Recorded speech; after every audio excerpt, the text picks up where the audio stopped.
Assalamualaikum warahmatullahi wabarakatuh. Bertemu lagi dengan Bidan Desa. Di sini saya akan mencoba membahas soal prediksi untuk SKB dan UKOM. Sebelumnya jangan lupa untuk subscribe, like, komen, dan share video saya agar bermanfaat untuk orang banyak. Baiklah, kita mulai dari soal yang pertama. Seorang bidan bertugas melakukan pencatatan dan pelaporan hasil pelayanan yang dilakukan dan situasi kesehatan ibu dan anak melalui PWS-KIA. Hasil pencatatan PWS-KIA tersebut disajikan dalam bentuk grafik untuk kebutuhan pelaporan saat ini. Bidan sedang membuat grafik tentang kunjungan nifas yang dilayani 3 kali oleh tenaga kesehatan. Apakah grafik yang akan dibuat oleh bidan tersebut? A K1, B K4, C KF, D KN1, E KN2. Jawabannya adalah KF, kunjungan nifas. Sedangkan untuk K1 itu adalah ibu hamil yang pertama kali berkunjung ke tenaga kesehatan. K4 itu ibu hamil juga yang keempat kali. Kalau KN1 itu dia adalah kunjungan neonatus pertama kali, KN2 itu kunjungan neonatus yang kedua. Kita lihat penjelasan yang lebih lengkap pada slide selanjutnya. Di sini kita bisa lihat ada berbagai macam grafik PWS-KIA yang menjadi tugas bidan desa.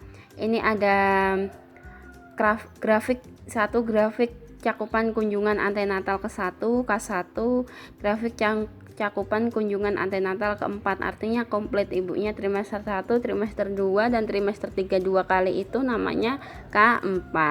Grafik persalinan oleh nakes PN, grafik kunjungan nifas tadi ya KF, jadi benar jawabannya.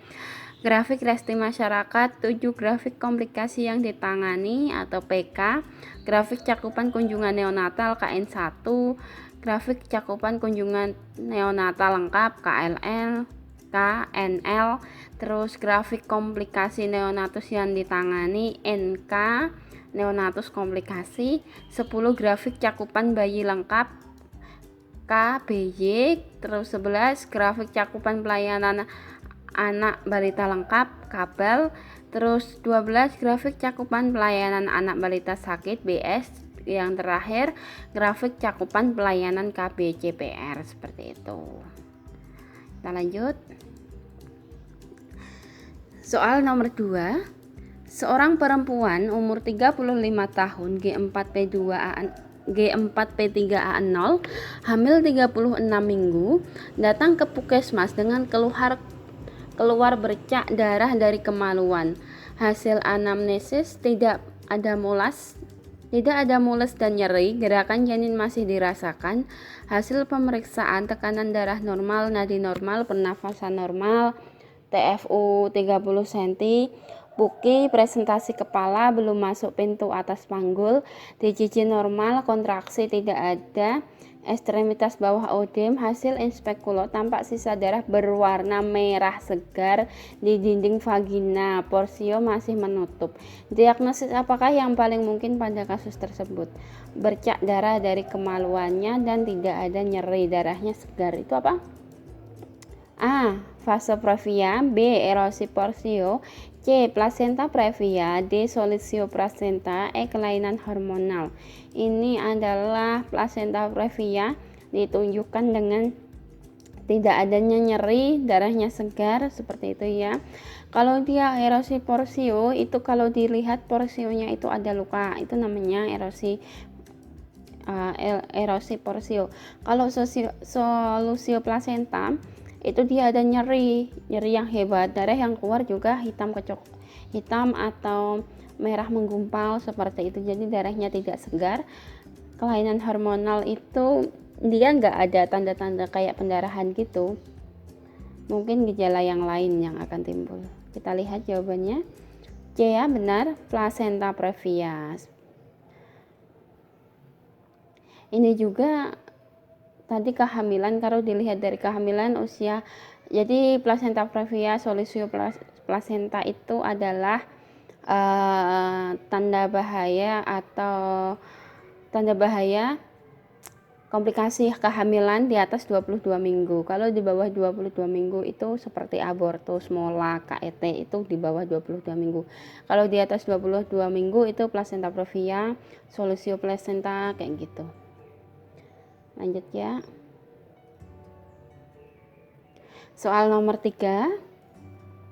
Seorang perempuan 30 tahun G2P1A0 hamil 34 minggu datang ke puskesmas mengeluh keluar gumpalan darah dari jalan lahir sejak 1 jam yang lalu.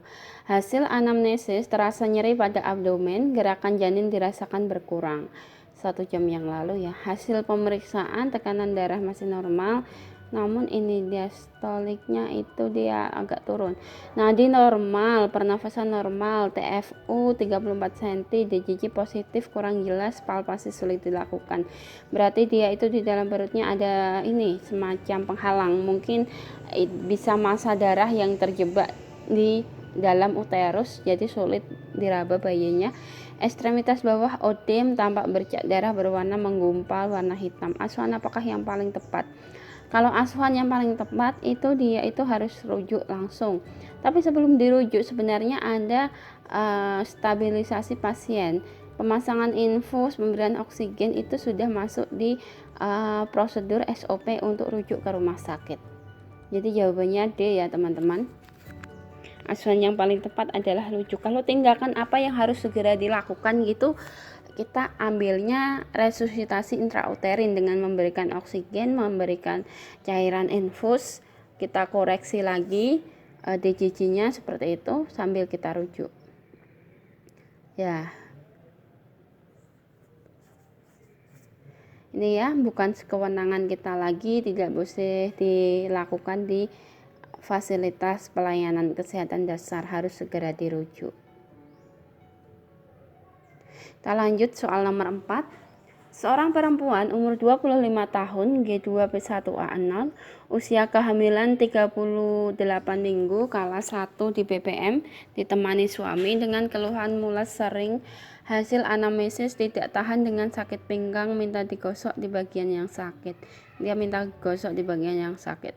Hasil pemeriksaan tekanan darah normal, nadi normal, suhu normal, pernafasan normal, kontraksi adekuat, DJJ normal, penurunan kepala 3/5 dengan pembukaan 6, porsio tipis lunak bagus, ketuban utuh. Asuhan apakah yang paling tepat pada kasus tersebut?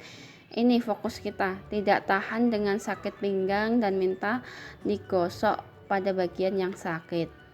Meminta ibu istirahat. Tidak bisa, ini kontraksi berlangsung terus menerus, minta ibunya istirahat. Kasihan malahan ya. B. Mengajarkan ibu bernafas, tidak membantu rasa nyerinya. C. Memberikan kompres dingin. D. Menjelaskan fisiologis persalinan. Ini jangan ya. Kalau udah dalam proses persalinan terus sakit malah dijelasin pakai ilmunya Bu Bidan, pasiennya tambah stres nanti. Seharusnya penjelasan fisiologis persalinan itu dilakukan selama kehamilan. Jadi saat ibu belum masuk ke persalinan, ibu dalam keadaan belum ada kontraksi, itu penjelasannya. Kalau E. Melibatkan suami dalam manajemen pengurangan nyeri. Lah ini kan ditunggu suami, minta bapaknya gini, Pak tolong istrinya dielus-elus bagian punggung sini agar ibu merasa nyaman. Jadi jawaban yang paling tepat adalah E, seperti itu ya, jawabannya adalah E. Kita lihat ya, benar ya. Selain itu, kegiatan dapat membantu meminimalkan nyeri, manfaat pendamping, orang terdekat, keterlibatan emosional, merasa didukung ibunya, lebih leluasa, kasih sayang dengan adanya pendamping keluarga, maka bidan sangat terbantu dalam memberikan dukungan psikologis pada ibu dan memberikan pijatan yang dapat membantu ibu lebih rileks dalam menjalani proses persalinan. Kita lanjut.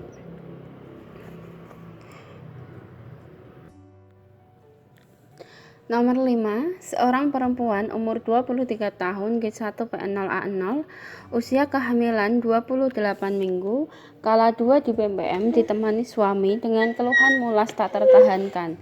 Hasil anamnesis merasa haus, merasa ingin BAB. Hasil pemeriksaan tekanan darah normal, nadi normal, suhu tubuh normal, pernafasan normal, DJJ normal, kontraksi adekuat, kepala janin sudah tampak 5-6 cm di depan vulva. Langkah apakah selanjutnya yang dilakukan pada kasus tersebut? Jadi di sini A memberitahu ibu bahwa ibu perlu dilakukan episiotomi, ini enggak ada indikasi. B melibatkan pendamping untuk memberikan minum. C memfasilitasi ibu melakukan posisi meneran karena ini sudah pembukaan lengkap dan sudah tampak, ini kan sudah menjelang persalinan. Jadi yang paling benar itu adalah C.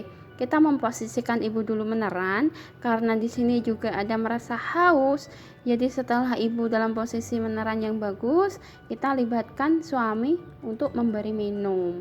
Kita kan nggak tahu nih posisi ibu awalnya kayak gimana, miring atau gimana ya. Jadi jawabannya paling tepat adalah C. D memberikan oksitosin 10 UI ke dalam speed. Ini nanti ya. Kalau kita sudah pakai APD, memasang sarung tangan DTT ini masuk ke kita nanti ini. Lanjut. Jawabannya adalah D, memfasilitasi ibu melakukan posisi meneran seperti itu. Soal nomor 6. Seorang perempuan umur 26 tahun G1P0A0 usia kehamilan 38 minggu kala 2 di ppm dengan keluhan mulas tak tertahankan. Hasil anamnesis, perasaan ingin BAB, hasil pemeriksaan tekanan darah normal, nadi normal, suhu normal, pernafasan normal, DJJ 144 kali per menit, kontraksi bagus, kepala janin sudah tampak 5-6 cm di depan vulva, perineum kaku. Langkah apakah yang selanjutnya yang tepat pada kasus tersebut? Mohon maaf. A. Mempertahankan posisi fleksi. B. Melakukan episiotomi mediolateral. C. Perlahan-lahan membantu kelahiran kepala. D. Menahan batas antara ujung vulva dan anus. E. Mencegah terjadinya defleksi yang terlalu cepat. Jadi jawaban yang benar adalah kalau perineum kaku itu indikasi untuk dilakukan episiotomi. Episiotomi secara mediolateral menjauhi rektum. Kalau mempertahankan posisi fleksi itu nanti ya dalam proses persalinan. Tapi ini untuk mencegah terjadi robeknya perineum, tetap yang harus dilakukan adalah B. Lanjut, nah ini ya. Bila tidak dilakukan episiotomi, khawatir terjadi robekan yang tidak beraturan, seperti itu.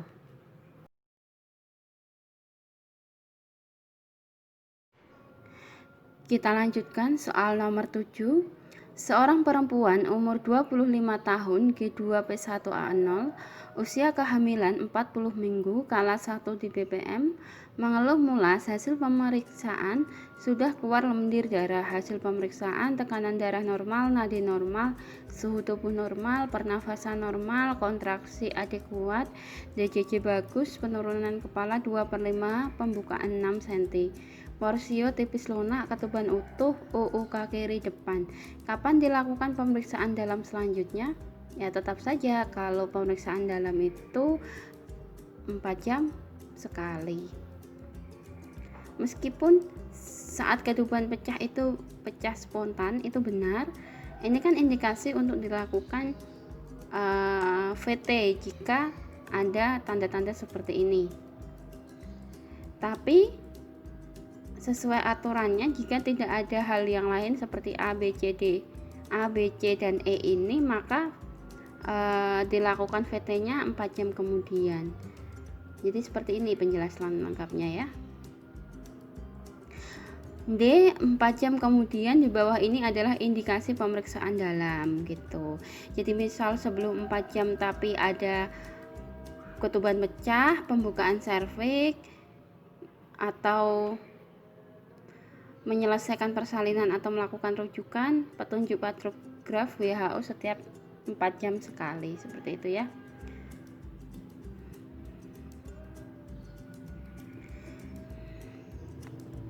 Nomor 8, seorang perempuan umur 25 tahun G2P1A0 usia kehamilan 40 minggu kelas 1 di BBM dengan keluhan sering mulas. Hasil anamnesis sudah keluar darah lendir, kontraksi makin sering, memilih berbaring, hasil pemeriksaan tekanan darah normal, nadi normal, suhu tubuh normal, pernafasan normal, kontraksi normal, DJJ normal, penurunan kepala bagus, pembukaan 7 cm, porsio tipis lunak bagus, ketuban utuh, UUK kiri depan. Posisi apakah yang paling tepat pada kasus tersebut? Dia menjelang persalinan, pembukaan udah 7 cm. A duduk, B terlentang, C miring kiri, D miring kanan, E setengah duduk. Jadi kalau terlentang itu kontraindikasi ya untuk bersalin. Yang paling bagus itu miring kiri, masih klasik kita ya. Coba lihat alasan kenapa miring kiri itu paling bagus. Dengan posisi UUK di kiri depan memfasilitasi putaran paksi dalam. UUK kiri depan, misalnya gini ya. UUK kiri depan.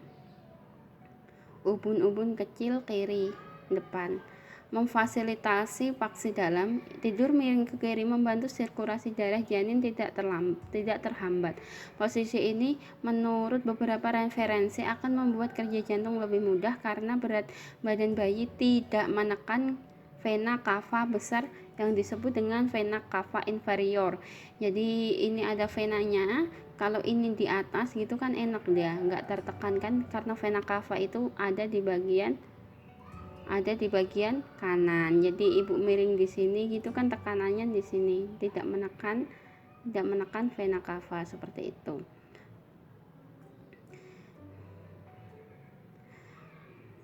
Vena cava inferior yang bertugas membawa darah kembali lagi dari kaki ke jantung. Hal ini juga akan meningkatkan sirkulasi darah lebih cepat menuju ke janin, rahim, dan ginjal. Hal ini karena hati kita berada di sebelah kanan perut sehingga berbaring ke kiri membantu melindungi rahim. Jadi hati kita itu nggak menekan rahim seperti itu. Lanjut ya. Soal nomor 9 ini salah nulis. Seorang perempuan umur 18 tahun G1P0A0 usia kehamilan 37 minggu kelas 1 di Puskesmas Ponet mengeluh keluar darah lendir per vaginam. Hasil anamnesis mulas makin sering, hasil pemeriksaan tekanan darah normal, nadi normal, suhu normal, pernafasan normal, TFU normal, kontraksi bagus, DJJ normal, kepala masih bisa digoyangkan. Berarti belum masuk panggul. Ini panggul gitu, kepala masih di sini, dia belum masuk panggul. Ini ya. Rencana pasien dirujuk tanpa pemeriksaan terlebih dahulu. Alasan apakah yang paling tepat untuk merujuk pada kasus tersebut? A. Usia ibu, ini 18 tahun ya. B. Masa gestasi 37 minggu, ini normal. Usia 18 tahun, nggak apa-apa. C. Belum infartu, sudah infartu. D. His belum adekuat, his sudah bagus. Penurunan kepala yang pasti ya, yang menjadi fokus kita. Jadi usia minimal itu kan 18 tahun, ibu udah usianya udah minimal, kehamilannya juga term, belum infartu udah merasakan kontraksi keluar lendir darah, his belum adekuat, kontraksinya udah bagus. Jadi alasan yang paling tepat untuk merujuk adalah belum terjadi penurunan kepala. Padahal ini G1 ya. G1 itu biasanya 36 minggu dia itu kepala udah masuk panggul loh. Kalau kepala nggak masuk panggul itu kenapa? Bisa jadi dia panggul sempit, bisa jadi kepalanya besar atau mengalami hidrosepalus, jadi kepala nggak mampu turun, bisa jadi dia lilitan tali pusat di leher, jadi kepala nggak bisa turun, seperti itu ya. Nah ini alasannya. Penurunan kepala 5/5. Kepala janin belum masuk PAP pada primum gravida, sedangkan usia kehamilan telah 39 minggu. Penurunan kepala janin pada primum gravida itu 36 minggu. Bisa jadi ini kepala lebih besar dari panggul ibu, kepalanya lebih besar daripada panggul ibu, atau panggul ibunya yang kecil, panggul sempit. 2. Berat bayi yang melebihi 4 kg, jadi bayi besar Rongga panggul ibu sempit, bayi terlilit tali plasenta atau tumor yang menutupi rongga panggul ibu, plasenta previa, dan kemungkinan kondisi lainnya. Jadi mungkin ada ada komplikasi yang menyertainya sehingga kepala janin itu nggak bisa turun. Lanjut ya. Nomor 10, soal terakhir. Seorang perempuan 40 tahun G6P5A0 usia kehamilan 39 minggu dalam kala 3 persalinan di BPN, riwayat kala 2 persalinan sangat cepat. Saat bayi diletakkan di abdomen, tampak darah keluar tiba-tiba dari vulva. Hasil pemeriksaan tidak ada janin kedua, kontraksi kuat. Tindakan apakah yang paling tepat dilakukan kasus tersebut? A. Memotong tali pusat, B. Melahirkan plasenta, C. Cepat mengeringkan bayi, D. Suntik oksitosin 10 UI secara IM, E. Memeriksa apakah ada bayi yang kedua. Kalau periksa bayi kedua kan udah nggak ada bayi kedua. Cepat mengeringkan bayi tidak perlu karena ini komplikasinya pada ibu. Melahirkan plasenta tidak juga, memotong tali pusat tidak juga ya. Jadi yang paling tepat itu kita berikan oksitosin untuk agar kontraksinya itu semakin bagus. Kita lihat jawabannya ya. Bayi sudah dilahirkan lalu kita suntik oksitosin, tidak ada janin yang kedua ya. Mungkin keluar tiba-tiba dari vulva itu juga dia ini plasentanya udah terlepas, bisa jadi. Tapi kan setelah janin keluar sudah tidak ada janin kedua. Kalau APN itu kan kita suntik oksitosin 10 UI baru PTT ya. Jadi D dulu baru ini memotong tali pusat terus melahirkan plasenta, seperti itu. Jadi jawabannya adalah D. Sudah selesai? Sudah selesai, alhamdulillah. Terima kasih sudah menyimak video dari Bidan Desa, semoga bermanfaat. Jangan lupa untuk subscribe, like, komen, dan share video dari Bidan Desa dan dapat menjangkau lebih banyak orang dan lebih bermanfaat. Terima kasih.